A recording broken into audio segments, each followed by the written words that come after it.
Power Pivot for Excel doesn't give you any obvious way to generate a table automatically using DAX.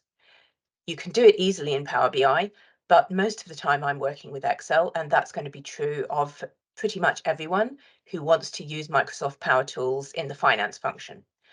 We're not looking for the kind of static reports that Power BI gives us. We're using the Power Tools to analyze and troubleshoot our day-to-day operational activities down to transaction level.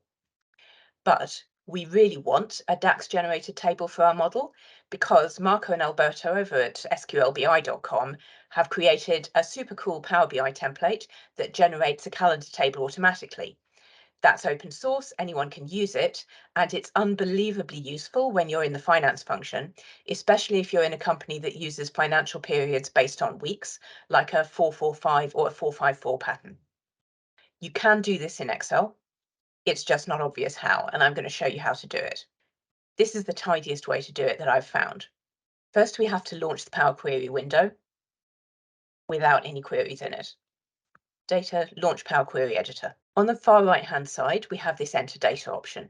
It doesn't matter at all what you enter here. The name is more important. I'm going to give this the name Calendar. I'll delete the line it's created automatically that sets the type. That's because I want it to do that again.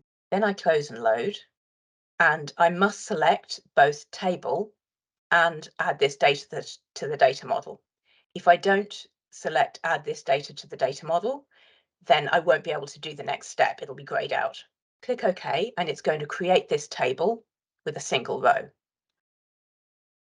But when I right-click on this table, I have the option Edit DAX, which I wouldn't have if this wasn't a query adding the table to the data model. When I go Edit DAX, I have the option to change the command type to DAX. And then in this window, I can paste the DAX, which I've got from the SQLBI template, to create a calendar. There's a lot going on here, and this isn't the place to discuss it, but in these two lines, I've temporarily hard-coded a date. It's designed to use the starting and the earliest and latest dates of my fact table. I don't have a fact table yet, so to avoid having any errors, I'm just going to come back and change this later. I've hard-coded dates at the beginning of this year and the end of next year. When I click OK, it instantly generates that table. This is my date table. It's on a sheet named calendar, and the table itself is named calendar, and my query is named calendar. I now need to make some changes to the query. So I edit the query. And what I need to do is change this source, because now I want it to pick up what that table generates and put it in the data model. So I change this to Excel current workbook.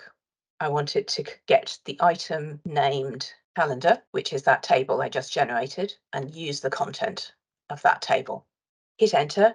It does the automatic change type, and it's got everything correct in here. So I don't have to do anything, but I prefer to change the very first column so that it's a date only and not a date time. Replace current, close and load. So now I have 728 rows of calendar automatically generated in my Power Pivot model. They're generated by the DAX in that table, which I can edit and change if I need to. And I can hide this now.